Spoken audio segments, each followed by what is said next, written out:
আহ, দেখো, question bank সিরিজের next lecture. আজকে আমি ইউনিট 2 থেকে যে প্রশ্নগুলো আছে ওইগুলো আমি সলভ করে দিয়ে দিচ্ছি।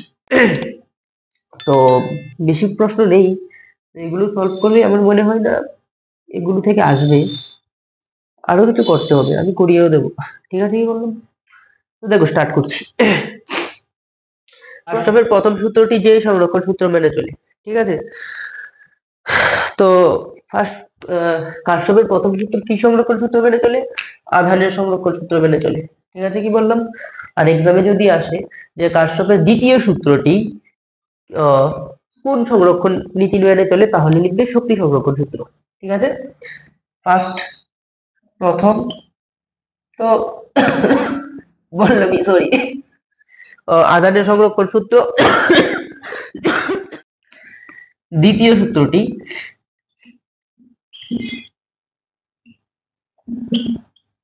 শক্তি সংরক্ষণ সূত্র মেনে চলে। শক্তি সংরক্ষণ সূত্র মানে, আচ্ছা, তাহলে দেখো 2 নম্বর প্রশ্নের আনসার কি বলছে। দেখো, একটা সার্কিট দেওয়া আছে, বলছে যে বর্তনীর তড়িৎ প্রবাহ মাত্রা কি হবে। আচ্ছা দেখি, ডাইরেক্ট করা যায় বা কার্শফের ফার্স্ট ল বা সেকেন্ড ল অ্যাপ্লাই করেও করতে পারো, বা ডাইরেক্টও করতে পারো।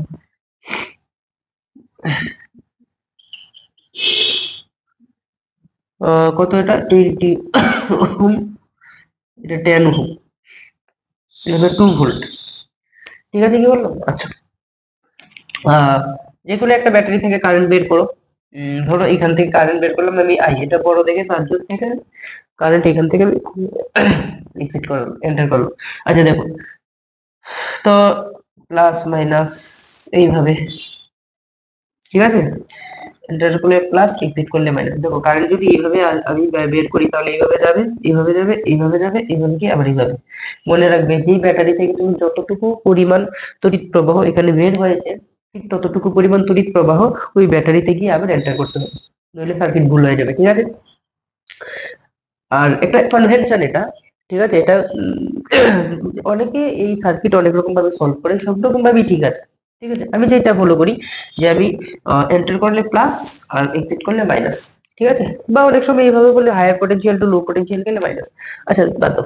দেখো, এটা এন্টার করলে প্লাস, এক্সিট করলে মাইনাস, এন্টার করলে প্লাস, এক্সিট করলে মাইনাস। এবার কিরচফ ভোল্টেজ ল লাগিয়ে দেবো এখানে। কত থেকে বেরিয়েছে?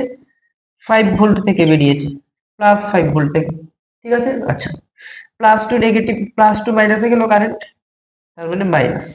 প্লাস টু মানে ভোল্টেজের ড্রপ। ঠিক আছে, তার জন্য মাইনাস। তাহলে এর মধ্যে ভোল্টেজ ড্রপ কত হবে? আই, এই রেজিস্ট্যান্সের মধ্যে কতটুকু তড়িৎ প্রবাহিত হচ্ছে? আই তড়িৎ প্রবাহিত হচ্ছে। আর এর রোধ হচ্ছে কি 10 ওহম, তাহলে হচ্ছে কি 10 আই। ক্লিয়ার, কি বললাম? নেক্সট, এইখানে একটা ভোল্টেজ আছে, ঠিক আছে, প্লাস টু মাইনাস, তাহলে -2 ভোল্ট। ঠিক আছে কিনা? নেক্সট, এখানে একটা ভোল্টেজ ড্রপ পাবো। কোথা থেকে? কারেন্ট কিভাবে যাচ্ছে? প্লাস থেকে মাইনাসের দিকে, তো মাইনাস আই তড়িৎ প্রবাহিত হচ্ছে, 20 ওহম।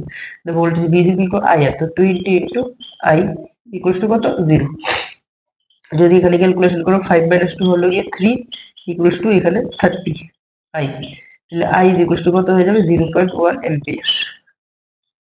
ঠিক আছে, কি বললাম? আচ্ছা, প্রশ্ন দেখো কি বলছে। আহ পরিবাহী রোধাঙ্ক বৃদ্ধি পায়। পরিবাহী রোধাঙ্ক কিভাবে বৃদ্ধি পাবে? তাপমাত্রা বৃদ্ধি পেলে। মনে রাখবে, তাপমাত্রা বৃদ্ধি পেলে পরিবাহীর রোধাঙ্ক বৃদ্ধি পায়। ঠিক আছে, কি বললাম? With the increasing temperature the resistivity of a conductor also increases. ঠিক আছে, তাহলে কি লিখবে? তাপমাত্রা বৃদ্ধি পেলে কি লিখবে এটা? তাপমাত্রা বৃদ্ধি পেলে, বৃদ্ধি পেলে আহ পরিবাহী রোধাঙ্ক বৃদ্ধি পায়। পরিবাহীর রোধাঙ্ক বৃদ্ধি পায়। ঠিক আছে, নেক্সট প্রশ্ন। হুম, দেখো নেক্সট প্রশ্ন কি। নেক্সট প্রশ্ন হচ্ছে গিয়ে আহ কোনটি তড়িৎ ক্ষমতার একক নয়। আচ্ছা, ফার্স্ট অপশনগুলো একটা একটা করে চেক করি। ফার্স্ট হচ্ছে গিয়ে এ হচ্ছে গিয়ে V square into ohm inverse. V মানে ভোল্ট, ওহম মানে রোধ, মানে V square by R. V square by R power আমরা জানি P equal to V square by একটা ফর্মুলা আছে, তাহলে এটা তো ক্ষমতার একক। Ampere square into ohm, ampere তো current, I square, ohm means রোধ, এটা একটা কি ক্ষমতার একক। ক্লিয়ার? 3 নাম্বার হচ্ছে গিয়ে সি। সি হচ্ছে গিয়ে ভি ইন্টু এ, মানে voltage into current, voltage into current, এটা হচ্ছে গিয়ে পি। ক্লিয়ার?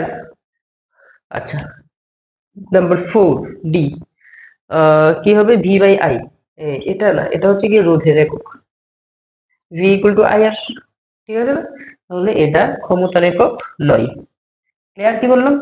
আচ্ছা, দেখো নেক্সট প্রশ্ন কি বলছে, দেখো নেক্সট প্রশ্ন কি বলছে, n সংখ্যক সমরোধকে প্রথমে শ্রেণী সমবায়ে উপরে সমান্তরাল সমবায়ে যুক্ত করা হলো, উভয় ক্ষেত্রে তুল্য রোধের অনুপাত কত হবে? 1 নাম্বার, আমরা জানি যদি n সংখ্যক রোধকে শ্রেণী সমবায়ে যুক্ত করা হয়, তার তুল্য রোধ R1 plus R2 plus dot dot dot dot dot plus RN। ঠিক আছে? সরি, যদি সমান্তরাল সমবায়ে যোগ করি তাহলে হয়ে যাবে 1 by R1 plus 1 by R2 plus dot dot dot dot plus 1 by RN। ঠিক আছে? এবার বলছে n সংখ্যক সমরোধ, তাহলে n সংখ্যক সমরোধ means R1 R2 dot dot dot dot R। ঠিক আছে কিনা? তাহলে কি হয়ে যাবে RS, শ্রেণী সমবায়ে কি হয়ে যাবে NR, আর সমান্তরাল সমবায়ে RP কি হয়ে যাবে R বাই N। বলছে তাদের রোধের অনুপাত কত, মানে RS বাই RP কত, তো NR divided by R by N equals to N square by 1, মানে N স্কয়ার ইজ টু 1। ঠিক আছে কি বললাম? দেখো 2 নম্বর প্রশ্নের আনসার কি বলছে, ধাতব পরিবাহী ইলেকট্রনের বিচলন বেগ তাপমাত্রা বৃদ্ধির সাথে কিভাবে পরিবর্তিত হয়? আচ্ছা, তাপমাত্রা বৃদ্ধির সাথে কিভাবে পরিবর্তিত হয়, দেখো ধাতব পরিবাহীর ইলেকট্রন তাপ, হ্যাঁ, হ্রাস পায়। ঠিক আছে কি বললাম? কিভাবে হ্রাস পায়, দেখো ধাতব পরিবাহীতে যে ইলেকট্রনের বিচলন বেগ ভিডি প্রপোর্শনাল টু রিল্যাক্সেশন টাইম। ঠিক আছে? রিল্যাক্সেশন টাইম মিন্স স্লথ সময়কাল। ঠিক আছে? স্লথ সময়কাল যদি বৃদ্ধি পায়, what is relaxation time? Because the difference between two consecutive collisions, the time difference. ঠিক আছে? ধরো এখান থেকে একটা ইলেকট্রন যাত্রা শুরু করলো, ও একটা কলিশন হওয়ার আগে মধ্যবর্তী যেই দূরত্বটা অতিক্রম করে, যে সময়টাতে ও কি করে রেস্ট করে, রিল্যাক্সেশন টাইম করে, রিল্যাক্স করে, ওই টাইমটাকে বলি আমরা স্লথ সময় বা রিল্যাক্সেশন টাইম। ঠিক আছে কি বললাম? তো ড্রিফট ভেলোসিটি তার সমানুপাতিক। আবার আবার relaxation time is inversely proportional to temperature. ঠিক আছে? Relaxation time is inversely proportional to temperature, তার মানে আলটিমেটলি কি হচ্ছে, ড্রিফট ভেলোসিটির সাথে টেম্পারেচারের সম্পর্কটা কি? ড্রিফট ভেলোসিটি মানে বিচলন বেগ, that means drift velocity is inversely proportional to temperature. তো কি হবে, with the increase of temperature the drift velocity of a conductor, drift velocity of electron of a conductor will decrease. ঠিক আছে কি বললাম? তাহলে কিভাবে পরিবর্তিত হয়? ব্যস্তানুপাতে, ব্যস্তানুপাতে পরিবর্তিত হয়, পরিবর্তিত হয়। ঠিক আছে? তাহলে কিভাবে লিখবে, যে তাপমাত্রা বৃদ্ধির সাথে সাথে বিচলন বেগ ব্যস্তানুপাতে পরিবর্তিত হয়। ঠিক আছে কি বললাম? আর অর্থাৎ কি, তাপমাত্রা বৃদ্ধি পেলে বিচলন বেগ হ্রাস পাবে, এবং তাপমাত্রা কমলে বিচলন বেগ বৃদ্ধি পাবে। ঠিক আছে কি বললাম? নেক্সট, তো নেক্সট প্রশ্ন দেখো কি বলছে এখানে, যে একটি ব্যাটারিকে মোটা তামার তার দ্বারা শর্ট সার্কিট করা হলে এর তাপমাত্রা বৃদ্ধি পায় কেন? দেখো তামার তার মানে কপার। ঠিক আছে? কপারের যে রেজিস্ট্যান্স, রোধ অনেক কম হয়। ঠিক আছে কি বললাম? তো যখনই আমরা কপার ওয়্যার দিয়ে একটি ব্যাটারিকে আমরা শর্ট সার্কিট করি, তখন ওই কপার ওয়্যার বা তামার তার দিয়ে প্রচুর পরিমাণ তড়িৎ প্রবাহিত হতে থাকে। ঠিক আছে কি বললাম? ফলে কি হয়, ফলে তাপমাত্রা বৃদ্ধি পায়। ঠিক আছে, কি বললাম? আচ্ছা, আমি একটু লিখে দিচ্ছি এটা কি হবে।